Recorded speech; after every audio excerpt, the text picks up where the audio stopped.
Welcome to the Human Capital Innovations Podcast, your go-to source for personal, professional, and organizational growth and development. We hope you tune in often for all things people management, organizational development and change, organizational leadership, and social impact related. Maximize your personal and organizational potential with Human Capital Innovations Podcast.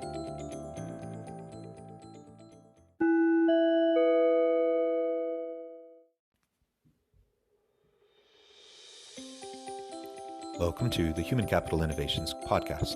In this HCI podcast episode, I talk with Jared Graybeal about how continual growth is essential for every leader.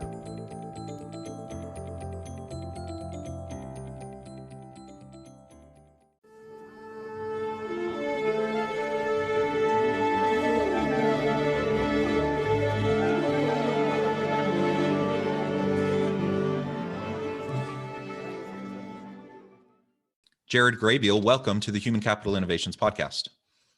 Glad to be here, man. Thank you. Yeah, I'm excited to have this conversation with you. You really have an interesting background. I'll share that with listeners in just a moment when I read your bio. But I'm excited to have a chance to talk about the connection between health and fitness and workplace leadership characteristics and how organizations can run more effectively. Specifically today, I want to touch on your book, the self-help book, 6 Practical Ways to Never Stop Growing. And we're going to focus our conversation around how continual growth is essential for every leader. As we get started, I just wanted to share Jared's bio with everybody. Jared is an NASM certified personal trainer, fitness nutrition specialist, behavioral change specialist, CrossFit level 2 trainer, and corrective exercise specialist with an education in marketing and psychology. He owns and operates 2 companies, one of which is Superfit Foods, a healthy subscription-based, fully customized meal prep company. The other is E3, a business consulting and marketing agency. He's done a few really cool things like exhibit Superfit Foods at Forbes Under 30, a TEDx talk on nutrition and mental health, and every day he gets to work hard and do what he loves. Again, a real pleasure to have you on the podcast today. Before we launch into the conversation, anything else that you would specifically like to share by way of background, personal context, anything like that for listeners? I don't think of anything right off the bat. We might get into it when we get into the questions, though. Okay, cool. Well, again, thank you. And maybe we'll start with your book. The self-help book, 6 Practical Ways to Never Stop Growing. Your background is so interesting. And frankly, I haven't interviewed a lot of people that have such an extensive personal health and exercise kind of a profile and background. And so tell us a little bit about how you got into work with your 2 different companies, what prompted you and inspired you to write the book, and then we can delve into a little bit more specifics about the book itself. So I'll try to make a really long story short, because what got me into these companies is like health and fitness. What got me into that is another thing. So from the age of 11 to about 17, I sold weed for a living. It was like what came natural to me. It was based off the environment I grew up in and the people I was around. I did really well with it, considerably well. And ironically, that's legal in most parts of the country now, but I ended up getting caught and going to jail. And I spent the summer after my senior year in jail and for possession and distribution and all that fun stuff. In jail, I found my passion for fitness. I also found God. And both of those things really made a massive influence in my life. Fitness at the time made a larger influence than my relationship with God. And so when I got out, I spent 2 years on house arrest. Throughout that time, I got certified in training. I went to college and I found a job in a gym and worked my way up to become a GM over about 2 years. I was a GM of a nationwide health club. And long story short, did that for another 3 or 4 years. Obviously, it was my passion. Now it was my profession, something that I was pursuing with everything that I had, and decided to get out of the corporate style world of fitness and pursue, in my opinion, how I can make a greater impact in the day-to-day lives of people. And so I started Superfit Foods in 2015. Obviously, there's so many other stories and nuances to those experiences, but that's what brought me to Superfit Foods. Started in May of 2015. We grew fast, quickly. expanded into Jacksonville the next year, and I expanded the operations to Northeast Florida. And so now we ship nationwide, but our primary objective is growing in the Northeast Florida area. About 2 years into it, I really love working with other business owners, other leaders, and young people on like a mentorship level, on whether it's building a business or self leadership practices or leading small teams. So I started E3 Business Solutions because the opportunity really presented itself. People were regularly asking for help and willing to pay for it. And so I decided to capitalize on that opportunity. I'm really big on time management. So I, I got to a place where Superfit Foods was something I could manage with a new business as well. And so I launched that second business, and I've had a lot of fun with it. I think they complement each other for me, and they stimulate my crave for learning and knowledge and applying that to both businesses. So that's the story of those two businesses and my health and fitness background and how it relates to business. Um, so I'll transition into the book story. Yeah, and real quick, can I just say thank you for sharing that background? That is a unique background, and it's really fun to see the arc of your personal growth and development as through your teenage years and getting into young adulthood and starting your career and starting businesses. I mean, that's kind of what this American dream that sometimes seems a little like it's getting more and more elusive, but that's exactly what it's all about, right? It's wonderful to see how you were able to come out of what was not the best of situations and turn it around and make something really great out of Yeah, it. and it's something I'm grateful for. I know it's not an opportunity everybody gets, but I've learned a ton through those experiences, and I try to do my best to share that with the world. Which it's kind of what brought me to writing a book. Um, so the self-help book was started off as a blog, and I'll back up a little bit. When I was a kid, I was never very good at writing. At least I didn't do very good in school. I got C's and stuff. I didn't fail, but writing literature classes, I was subpar. And so I'd never thought that that was something that I would be able to do. But I read a quote by Benjamin Franklin when I was young, because I'm big into reading. And he basically says, I'll paraphrase it for him, but if you want to live a life worth remembering, either write things worth reading or do things worth writing about. And, I don't think that I'm going to be the next Red Bull athlete to jump out of a spaceship or anything. So I figured I'll start writing. And I started writing a separate book a couple years ago and got what we would call writer's block, but I blog regularly. And I wrote this blog called 6 Ways to Never Stop Growing. And it ended up being really long, too long for my normal blog readers. And so I thought, I can add more context to this teaching and publish it as a short book, a short self-help book. And I thought, well, the title can't be 6 Ways to Never Stop Growing, because that's not really a book title. That's a subtitle. And so I was like, what's the name of the book? And I thought, well, what is it?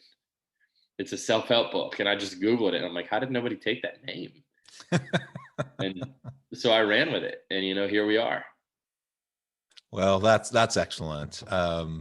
Congratulations on the book. I know it's a big deal. It's a lot of work, and it takes just the conceptualization and getting your ideas on to paper, figuratively, or typing it on the computer. Yeah. It's hard stuff, and writer's block is real. And again, it demonstrates resilience on your part, in an area that you didn't feel super strong in, and it turns out that you have something important to say and to contribute, and you could get your thoughts down and share it with people in a helpful way. So that's really wonderful. Well, with all of that background, now let's get into what some of these practical tips are. I know the kind of the overarching theme of this book is continual growth, right? And we live in a world that's increasingly complex and interconnected.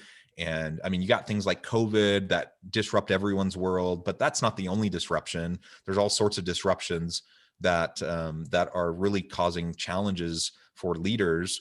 And so continual growth is absolutely essential. Without continual growth, you're going to stagnate, and you simply won't. You may be okay today, but next year someone else is going to take over your market share, or they're going to come up with the next great idea and you're going to be pushed out. So we have to continually be learning, innovating, refining, and moving things forward. So what are some of those practical tips that are in your self-help book that help us to practice this continual growth to become an effective leader? So I think one of the things that's super important before you, we'll say, embark on this journey of lifelong growth is acknowledging the fact that you can grow in every season. I think people get caught up in this, like, I'm in a season of growth, or I'm not in a season of growth. And it's like you have the choice to grow in every season of every year. But it may not look the same, and you may not be growing in all the same ways, which is why in the book I outlined 6 practical ways to never stop growing, right? And those things for the audience are confidence, competence, clarity, connections, commitment, and character. So Congratulations on getting all 6 to start with the C. That's excellent. yeah, everyone loves a good alliteration. And so, I think there are seasons where you're growing in your confidence, you're accomplishing things. There's seasons where you're growing in your competence and you're behind closed doors you're learning stuff. Or maybe you're growing in your connections and you're spending time with your social circles, or you're meeting new people. Or maybe you're investing in your character, which we can all agree is super important. And we can let go of that sometimes when we're too busy with the other things. And then last but not least, right, commitment. A lot of us have weak commitment muscles. And so growing in those areas and checking those things off your list are all different ways. And sometimes you can grow in all 6. But if you feel like you're not harboring growth, focus on one and double down. And the book helps you to sort of identify what's most important, maybe in this chapter or this season, or kind of whatever verbiage you like to use for your lifestyle shifts. But some practical things, we'll start with the first chapter, which is confidence, is self-care. This is something girls talk a lot about, but it's not super masculine. And most guys, if they're being honest, care about the way that they look. And if you don't, you should. Even if you want to look like someone that doesn't care that you look a certain way, that means you still care about looking a certain way.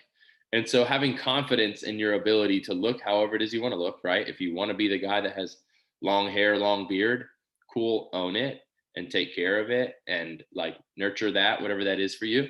Or even on the practical level of like getting the right amount of sleep and how you talk to yourself, right? So confidence, I think, comes down to a lot of how we treat ourselves. And so I basically outline what is self-talk, what is negative self-talk, positive, and how can we implement some strategies in such a way where we become better friends with ourselves. Because, and I can't speak for everybody, but with the way that some people talk to themselves, if you talk to your friends that way, they wouldn't be your friends for very long.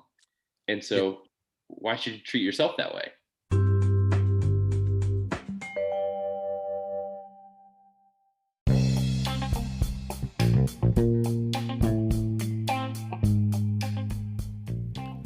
I'm excited to announce the publication of my new book from HCI Press, The Alchemy of Truly Remarkable Leadership: Ordinary, Everyday Actions that Produce Extraordinary Results. Consider how the nature of work has shifted over the past 50 years. With increased globalization, rapid technological advancement, and the shift in economic composition, the average job of today looks very different than the average job of 50 years ago. What will the jobs and organizations of tomorrow look like? Moreover, what does this all mean for organizational leaders? What are the core competencies and capabilities of organizations and their leadership that are prepared for continued disruption and geopolitical and socioeconomic shifts? Regardless of what the future holds, increasingly, leaders need to be socially minded, data-driven, decisive, champions of talent, and disruptors of the traditional notions of leadership, teams, organizations, and work. The Alchemy of Truly Remarkable Leadership will help you to explore your own leadership competencies and capabilities and consider ways to apply and implement them into your workplace and personal life.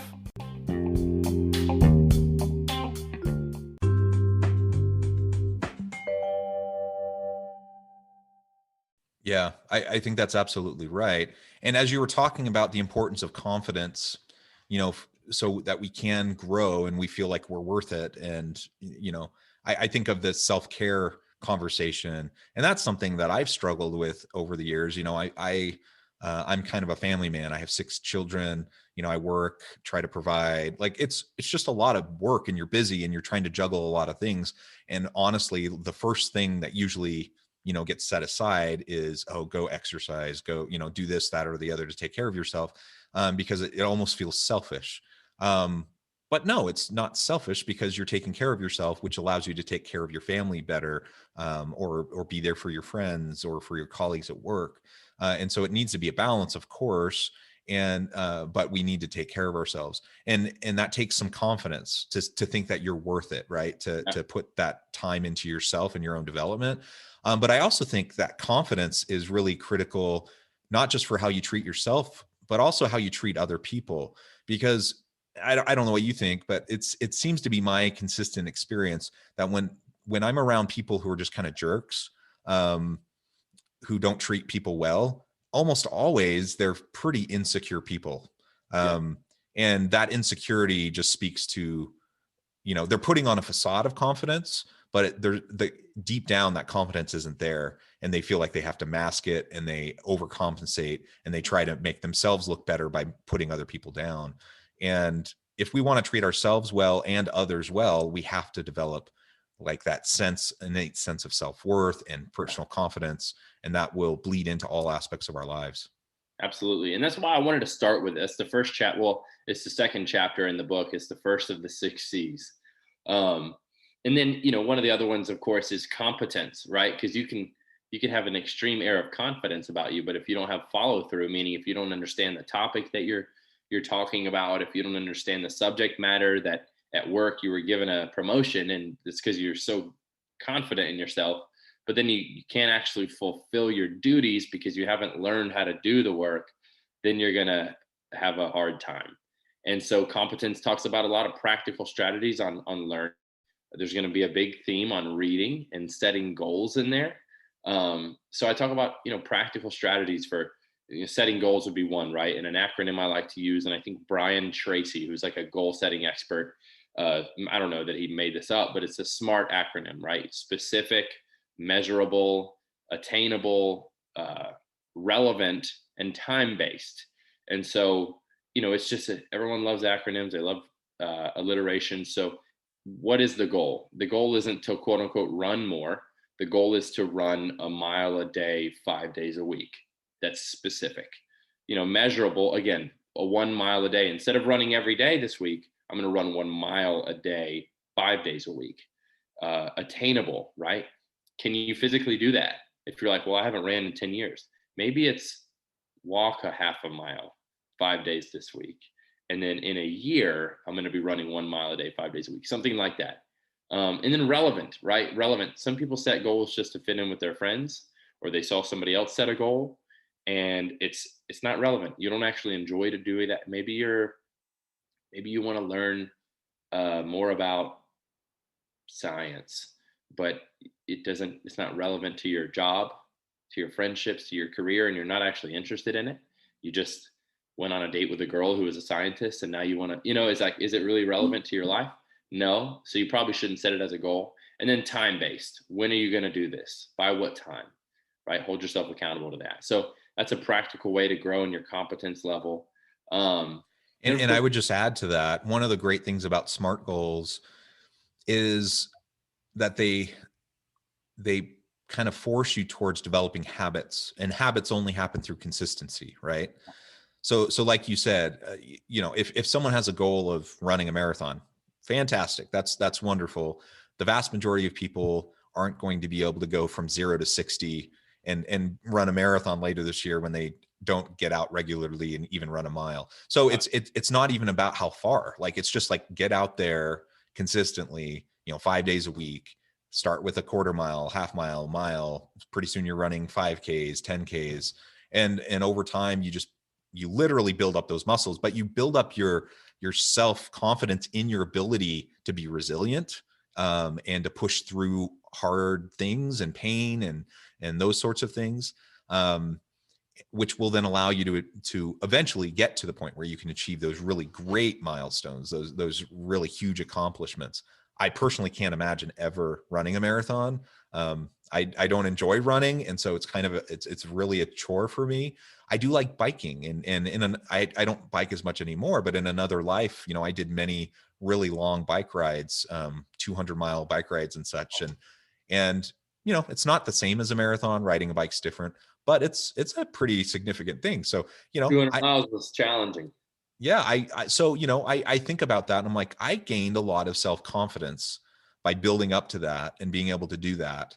And even though I don't really do that anymore, it has laid a groundwork and a foundation of confidence in myself to be able to do hard things. Yeah. That's carried with me throughout my life. Yeah. That's awesome. That's a good point. And these kind of all work within themselves. You build one, it's going to most likely build the other. Of course, the next one is clarity.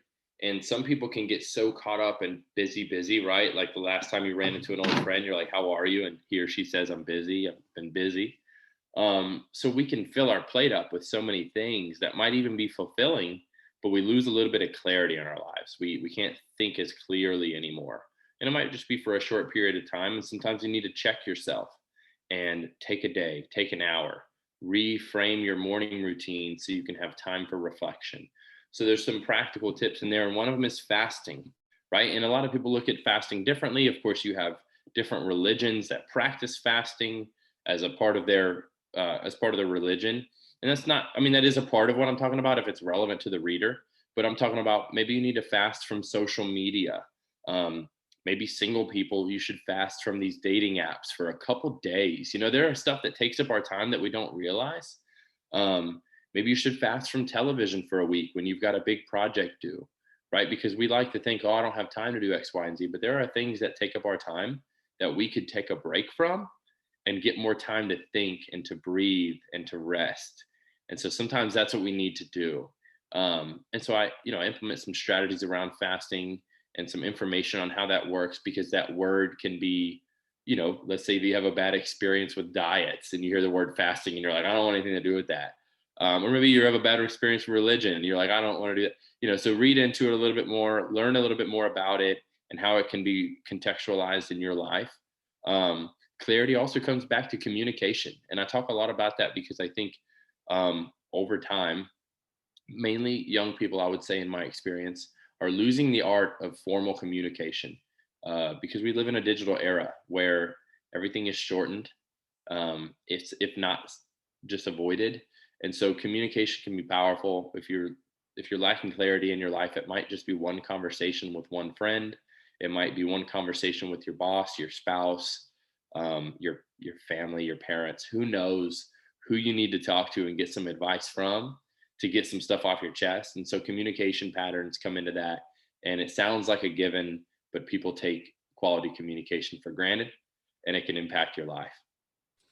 Yeah, I mean, when we talk about effective leaders, effective organizations, effective individuals that just live successful lives, it does come back again and again to some fairly simple, consistent principles, right?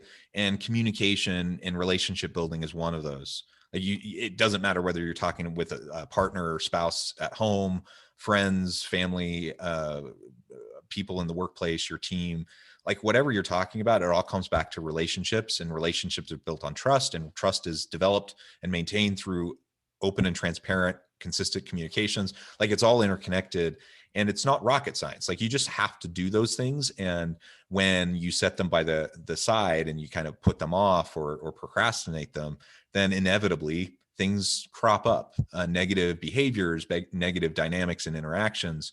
And instead of us moving forward positively into the future, there will always be setbacks, but instead of being able to work through those, then that's where things fester. And eventually you end up finding yourself in a situation where, relationships are destroyed, whether it's in the workplace or at home. And so much of it could be avoided if we just gave consistent effort towards, those simple things each and every day. Yeah, I agree. And then, it really translates, like you mentioned, trust and connections and relationships. The next chapter is connections. and the point can be said that even introverts like people. They usually just like other people like them, right? And so, or smaller crowds and stuff. So this chapter isn't for extroverts, it's for everyone. I would say, if anything, it's more for introverts that don't naturally make connections a priority in their life. And so, um, you could be one relationship away from radically changing your life, whether that's a new friendship, a business partner, a colleague, coworker, mentor, mentee, potential spouse, right? Like, making one connection could dramatically change your life. And if you're intentional about it, it'll positively dramatically change your life, right? Because we know some connections can turn us the other direction. And so, making connections a priority. And this, the best way to talk about this particular chapter is, let's assume that you move to a new city and you need a playbook on meeting people. This is your playbook. It talks about where to go online if you want to meet people, right? Of course, there's these dating apps if you want to meet somebody that way, but there's these Facebook groups, there's BNI groups in every city. So there's some practical information around that. But I even go into like how to shake a hand, right? Some people don't know how to properly shake a hand, and there's a right way and there's a wrong way. And so, this is just, there's some dying art of like shaking a hand that I think that people aren't being taught. And that can, first impressions are everything. And so making a connection can come down to literally how well you shake a hand, or how well you present yourself, carrying yourself in public, making eye contact, things like that. Because in a first impression, if you don't make a good one, it's not that people will hate you. They just won't particularly be interested in getting to know you. And then that's, you could either win or fail a relationship right away that way. So I go into some context and some practical information around creating connections. And I love that one because it's a lot of fun to meet new people. Excellent. Well, Jared, it has really been a lot of fun talking with you. The time has flown by.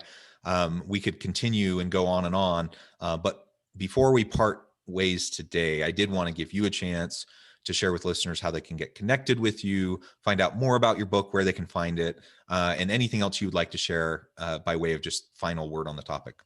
Yeah, for sure. Again, thanks for having me. The self-help book is on anywhere online where books are sold, but Amazon's probably going to get it to you the fastest. I created a journal that goes with it. It's called the Self-Help Journal. You can find it in the same place. And then, of course, you can find me on Instagram, Jared Axel Graybeal, or my website, jaredgraybeal.com. Wonderful. Thank you so much, Jared. It's been a pleasure. I really encourage listeners to reach out, get connected, find out more about what Jared can do for you. Check out his book. And as always, I hope everyone can stay healthy and safe, that you can find meaning and purpose at work each and every day. And I hope you all have a great week.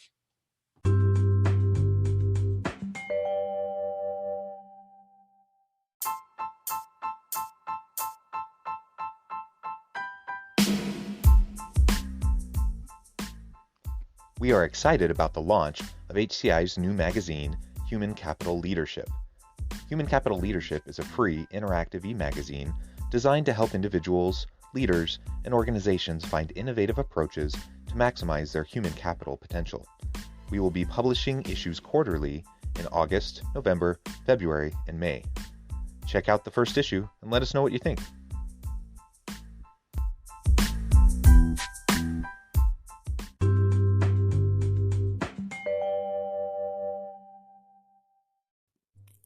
Thanks again for joining us for this episode of the Human Capital Innovations Podcast. I hope you stay healthy and safe and that you have a great week.